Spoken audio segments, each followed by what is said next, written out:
And now, ladies and gentlemen, we're back in business with a rare sighting of me actually playing the Lizardmen. So it is going to be my dinos facing off against the Greenskins of Flying Taco. So now let's go ahead and take a look at the build. So it's a slight variation of the build I've used in the past against the Greenskins. Basically what you do, you get a front line of Saurus, a little bit of a cohort of Sotek support, but mainly it's going to be Saurus. So two of those bad boys buffed up by a Light Salon. So the Light Salon with Verona's Time Warp can really make Kroxigors and Saurus front lines into absolute lawnmowers. And honestly, it seems to be pretty good against the Greenskin front line.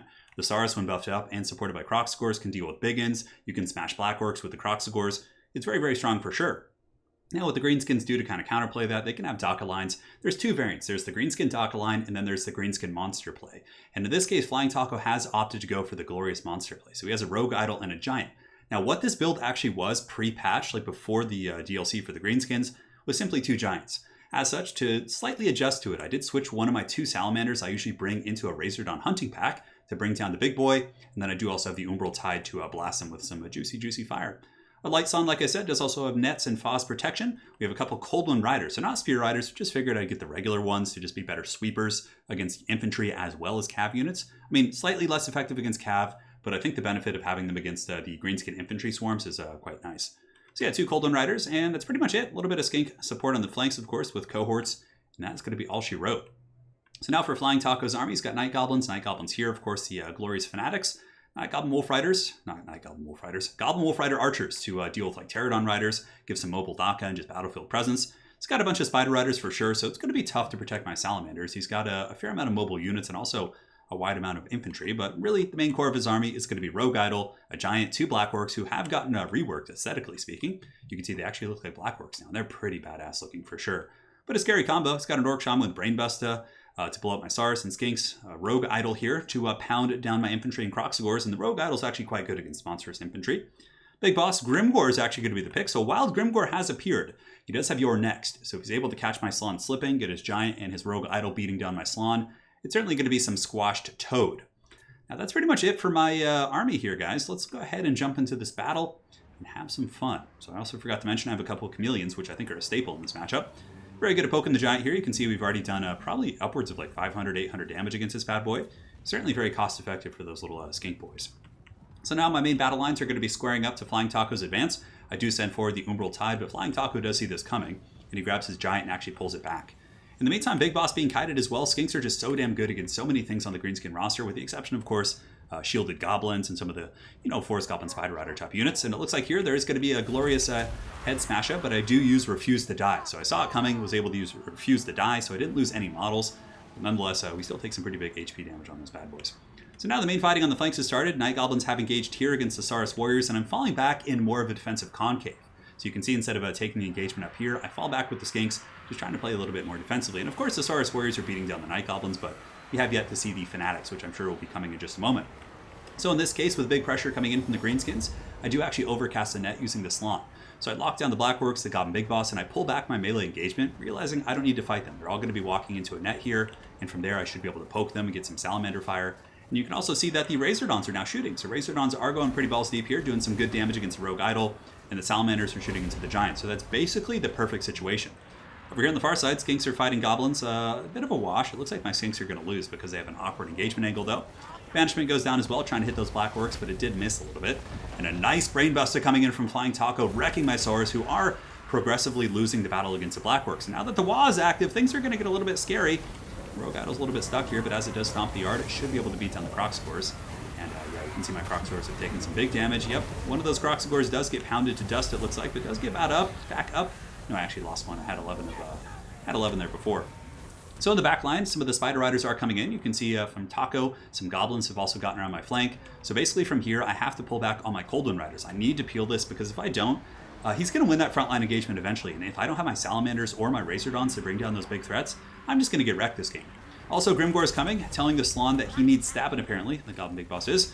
Now the Salon is going to be hunted by Grimgor, and you can see your Nexus pop. So I pop Aura of Pretzel in response.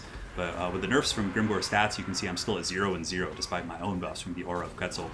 So to save me, I send in the Skink cohorts, who are also going to be buffed up a little bit, and you can see the Cold Wind Riders are actually doing a very good job of peeling off the Greenskin pressure. So the Forest Goblin Spider Riders here are doing a number on my Salamanders. Actually, the Umbral Tide took quite a bit of damage, if I'm not mistaken. Those are Cold Wind Riders. Let me go ahead and find the Umbral Tide here. Yeah, you can see down to 17 models from 24, and also wavering on the point of breaking. So in response to that, I do use a Cold Blood to try and keep him fighting. Crocsgores here are paddling away. Frontline fights aren't going terribly, actually. And the cohort of Sotek, just MVPs, holding back the Black Orcs. But now the big Clapper himself is moving forward, and the Greenskins are getting danger close. And I started to feel a lot of pressure now. I felt like, oh man, these guys are going to get in. I don't know if my troops will be healthy enough to hold them back. And there's still a lot of HP. The Giant has 4.7. Taco has 6,000 on that freaking Rogue Idol. Very scary stuff indeed. But we are killing a lot of the other Greenskin support. Black Orcs here are being worn down, and the Greenskin mobility is more or less being worn apart. Golden Riders are up to 37 kills here. The other ones I think are still around somewhere. Yeah, 28 models on those guys, just kind of covering the retreat of my Salamanders. As the big thickness Giant does move up, Rogue Idol still just patty slapping whatever it can hit. And I do overcast another net here to try and allow my Slan to escape, because that Giant was clubbing that big old toad pretty efficiently. But you can see here we do get a stabilization in the back. The Razordon hunting packs as well as the Umbral Tide are back in business. Now they're going to be shooting into the bigger targets. You can see the Giant here is taking a ton of damage from the Salamander fire. About 500-600 damage there in a couple seconds. And it seems like the Lizard forces are more or less holding. Skink cohorts with Javelins are doing their job. Golden Riders are holding the line as well. But yeah, you can see here the Crocsgores are being beaten down by the Rogue Idol. And we were able to wear off the Black Orcs, but there's still a lot of monsters. And you can see that reflected in the Bounce of Power. As currently he is actually ahead a little bit. I don't really have much left in the way of infantry. Skink cohorts here. Got 15 Golden Riders who are on death's bed. I have a couple here that are still fighting, but yeah, the Orc Shaman also pushing through. Look at this guy. Orc Shamans have decent combat stats too. Kind of like that in tabletop as well. The Orc caster characters in 40k are decent support. So really unfortunate play for me. The Goblin Wolf Rider archers do actually get on the Razordons. In every second he can shut down my harass fire, even if I do get them back, is more time that his big monsters keep crumping. And you can see the Golden Riders, cohorts are all running for the hills, and I'm falling even more and more behind in the Bounce of Power here, guys. Saurus Warriors are pushing in, and you can see the Golden Riders thankfully are able to get back here, and in tandem with the Shield of the Old Ones are able to clean up, but a really nice Brain Bust actually finishes off my Skink cohorts and breaks them, despite the leadership buffs. Now the Slans in Mortal Kombat, and guys, we've seen how fearsome the melee Slan can be on this channel, from that glorious tournament game I had against Exploding Hamster a while back. But the melee Slan here is still fighting and scrapping, wearing down the Orc Shaman, and oh, the Atomic Body Slam from the Rogue Idol comes in and crushes a bunch of my Saurus. Only 29 kills. He's been getting kited pretty efficiently this game, but yeah, that Rogue Idol is certainly here to stay, and it's a very meaty boy. The Giant has about 850 HP, but now the Salamanders, now that I'm relatively safe, there are some Black Orcs coming in.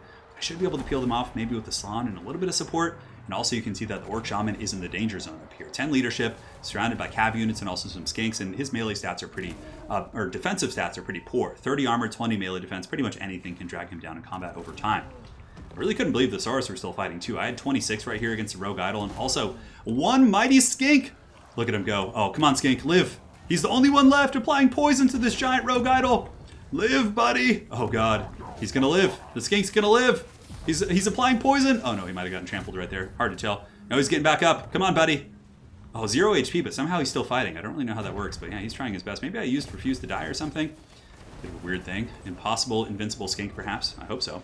So the Giant does go down. You can see that the Salamanders and the Razordons able to pick him apart, and now it's looking like a game that's much more manageable here. The Rogue Idol's still going strong, but yeah, I want to see if the Rogue Idol will go after the Skink. Oh no, no, not like this.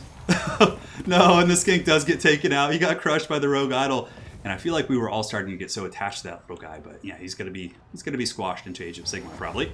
So Grimgore's coming in. We do get the net. So this is some classic Grimgore right here. He has done pretty well in the melee fights, but up to 60 kills as well. But Grimgore here is going to be getting focused by all the Salamanders and the Razordons, all of which have really good AP values. And now it's suddenly looking like a bit of a comeback here for the Dinos. As their caster is going down, the Rogue Idol is on death's bed here, as the Razordons and other units kind of wear it down. Yeah, negative leadership. It doesn't crumble, it actually just naturally breaks. But we should be able to keep that thing from coming back. And now Grimgore is, he's not a happy camper. He's shaken. We have Crocsgore still. The Crocsgores, of course, have their spanking paddles, which means they can spank Grimgore. And, you know, Grimgore will be able to probably beat one of these, but two coming in and just being shot in the back by Razordons. There's many variables that are going very, very badly for Grimgore. And the mighty Rogue Idol is crushed by the focus fire from the Umbral Tide. Very, very cool stuff indeed. So Grimgore's going in again, but Crocsgores will push in, and that's going to be enough. He's taking damage. We have Cav coming in, and Grimgore simply will break to leadership. So truly a Pyrrhic victory. It was a really good game. And, you know, I felt like I was in a relatively commanding position for a lot of the game, but somehow the Bounce of Power wasn't showing that. And his Giants were getting closer and closer. My Crocsgores were breaking. And really, you know, there was just one or two small things that had gone a little bit differently for me. He would have won that. Like, had he been able to break and push off either of my Razordon or my Salamander, it would have been over. Like, I would have had no tools to deal with the Giant plus the Rogue Idol. So it really just was a very, very close game. Incredibly well played to Flying Taco, going under the name Long Tan and Handsome right now. So yeah, Grimgore, definitely cool. This is kind of one school of thought about how to play against lizards, and it certainly is functional. If I go for more of a monster type build, using my own monsters, this build would be very tough to beat.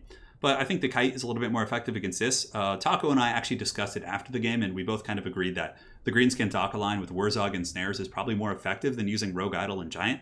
But, I still think they both have teeth, and it really depends on your playstyle. Whichever you're better at, definitely go for it. So well played. Hopefully you guys enjoyed this Dino vs. Greenskin game. We'll see you guys back with more content soon. Take care.